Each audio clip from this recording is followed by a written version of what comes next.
വയനാട്ടിലെ വന്യമൃഗ ആക്രമണം കേന്ദ്രമന്ത്രി ഉൾപ്പെടെയുള്ളവരുടെ സന്ദർശനത്തിനു ശേഷം വയനാട്ടിലെ അവസ്ഥയ്ക്ക് മാറ്റമുണ്ടാകുമോ എന്ന വിഷയത്തിൽ മലനാട് ചാനൽ നടത്തിയ വയനാടൻ വർത്തമാനം ചർച്ചയിൽ ശക്തമായ വാഗ്വാദം.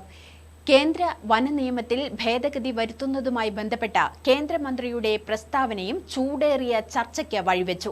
രാഷ്ട്രീയ പാർട്ടിക്കാർ ഒത്തൊരുമിച്ച യുദ്ധകാലാടിസ്ഥാനത്തിൽ പദ്ധതികൾ നടപ്പിലാക്കിയാൽ മാത്രമേ പ്രശ്ന പരിഹാരമാവുകയുള്ളൂവെന്ന ചർച്ചയിൽ പൊതു അഭിപ്രായം. ചർച്ച ബുധനാഴ്ച വൈകിട്ട് 7 മണിക്കുള്ള മലനാട് വാർത്തകൾക്കു ശേഷം സംപ്രേഷണം ചെയ്യും. വിവിധ രാഷ്ട്രീയ പാർട്ടി പ്രതിനിധികൾക്ക് പുറമെ സേവ് പുൽപ്പള്ളി ഭാരവാഹിയും AKCC ഭാരവാഹിയും ചർച്ചയിൽ പങ്കെടുത്തു.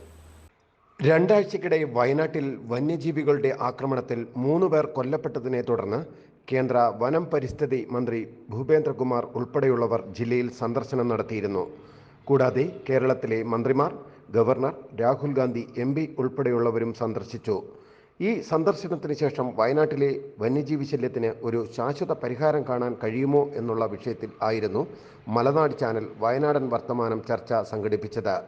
പുൽപ്പള്ളിയിൽ നടത്തിയ ചർച്ചയിൽ LDFനെ പ്രതിനിധീകരിച്ച് AV ജയനും UDFനെ പ്രതിനിധീകരിച്ച് KL പൗലോസും പങ്കെടുത്തു. കൂടാതെ BJPയെ പ്രതിനിധീകരിച്ച് ത്രിദീപ് കുമാറും ഫാർമേഴ്സ് റിലീഫ് ഫോറത്തിനെ പ്രതിനിധീകരിച്ച് PM ജോർജും ചർച്ചയിൽ പങ്കെടുത്തു. കൂടാതെ സേവ് പുൽപ്പള്ളിയുടെ പ്രതിനിധിയായി സിജേഷ് ഇല്ലിക്കലും ഓൾ കേരള കാത്തലിക് കോൺഗ്രസിനെ പ്രതിനിധീകരിച്ച് ജേക്കബ് ബഥേരിയും പങ്കെടുത്തു. ചർച്ച പലപ്പോഴും ചൂടേറിയ വാഗ്വാദങ്ങൾക്ക് കാരണമായി. വനനിയമത്തിലെ ഭേദഗതി വരുത്താത്തതാണ് നിലവിലെ പ്രശ്നങ്ങൾക്ക് കാരണമെന്ന് BJP ഒഴികെയുള്ള സംഘടനാ പ്രതിനിധികൾ വ്യക്തമാക്കി. വൻ വാഗ്വാദങ്ങൾ ചർച്ചയ്ക്കിടെ പലതവണ ഉണ്ടായി.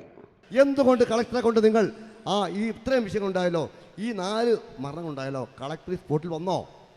എന്തുകൊണ്ടാണ് LDF സർക്കാർ കൃത്യമായിട്ട് പൂട്ടിയിരിക്കുകയാണ് കളക്ടറെ വയനാട്ടിൽ? ഫാർമേഴ്സ് ഡിപ്പാർട്ട്മെന്റ് അടിവരയിട്ട് എണ്ണി പറയാൻ വേണ്ടി തയ്യാറാ ഇരിക്കാൻ വേദി ഉണ്ടെങ്കിൽ നിങ്ങൾ അത് പണിയേ, നിങ്ങളെ കൂച്ചങ്ങ് അയച്ചുകൂടെ? കളക്ടർ ഫ്രീ ആകട്ടെ. നിങ്ങൾ ആളുകളെ ചുറ്റിക്കുന്നതിന് വേണ്ടി ഇങ്ങനെ വളച്ച് കെട്ടിയിട്ട് ഫാർമേഴ്സ് റിഫർ അങ്ങനെ പറയുന്നു, കിഫ ഇങ്ങനെ പറയുന്നു നടക്കാതെ ഫാർമേഴ്സ് റിഫർ കാര്യങ്ങൾ കറക്റ്റാണോ നിങ്ങൾ പഠിക്കേ? ഇല്ല, നിങ്ങൾ കേസ് കൊടുക്കേ. BJPന്റെ വയനാട് ജില്ലാ കമ്മിറ്റി ഈ വയനാട്ടിലെ 7.5 ലക്ഷം വരുന്ന ജനങ്ങളോട് ഉത്തരവാദിത്തമുള്ള രാഷ്ട്രീയ പാർട്ടിയല്ലേ?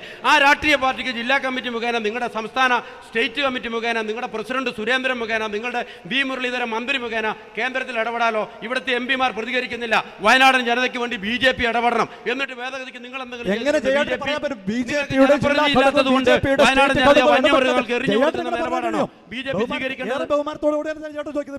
ജില്ലാ ഘടകമോ BJPയുടെ സ്റ്റേറ്റ് ഘടകമോ ഈ കാര്യത്തിൽ ഇടപെട്ടിട്ടില്ല എന്ന് ചേട്ടൻ എങ്ങനെ പറയാൻ കഴിയും? BJPയുടെ സ്റ്റേറ്റ് ഘടകവും ജില്ലാ ഘടകവും ഒക്കെ ഇടപെട്ടതിന്റെ അടിസ്ഥാനത്തിൽ കൂടെയാണ് ഭൂപേന്ദ്ര യാദവ് ഇവിടെ വന്നതെന്നുള്ള കാര്യത്തിൽ തർക്കമൊന്നും വിചാരിക്കണം.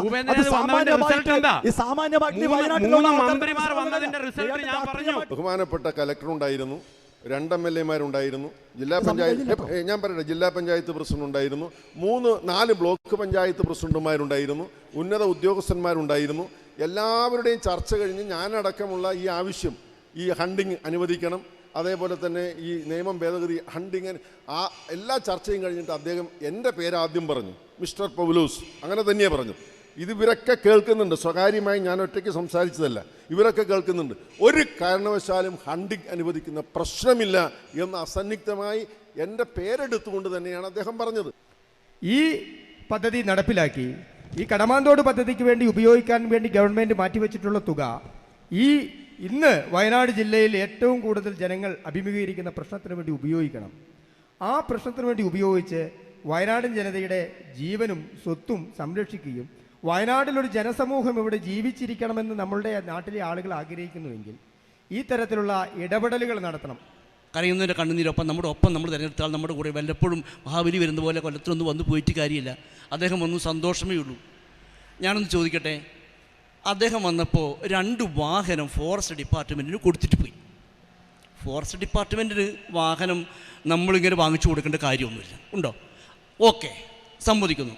ഒരു 10,000 രൂപയുടെ ഓലപ്പടക്കം വാങ്ങിയിട്ട് കൊടുക്കാം, ജനപ്രതിനിധികളോ ആരെങ്കിലും ഏൽപ്പിക്കാം. ഇതാ കർഷകർ പേടിച്ച് വിറച്ച് വന്യമൃഗങ്ങളാൽ കഷ്ടപ്പെടുമ്പോൾ പേടിക്കുമ്പോൾ പൊട്ടിച്ച് ഓടിക്കട്ടെ, കൊടുക്കാമായിരുന്നല്ലോ. എന്തുകൊണ്ട് കൊടുത്തില്ല? എന്നാൽ ഇപ്പോൾ കേന്ദ്ര വനനിയമം ഭേദഗതി ചെയ്യുന്നില്ല എന്ന് മാത്രമാണ് കേന്ദ്ര വനം പരിസ്ഥിതി മന്ത്രി പറഞ്ഞതെന്നും ഇക്കാര്യത്തിൽ ഒരു പുനർവിചിന്തനം ഉണ്ടാകേണ്ടതിനെക്കുറിച്ച് BJP സംസ്ഥാന ജില്ലാ നേതൃത്വം ഉൾപ്പെടെ കേന്ദ്രത്തെ അറിയിക്കുമെന്നും BJP പ്രതിനിധി ത്രിദീപ് കുമാർ വ്യക്തമാക്കി. അതാണ് പറയുന്നത്.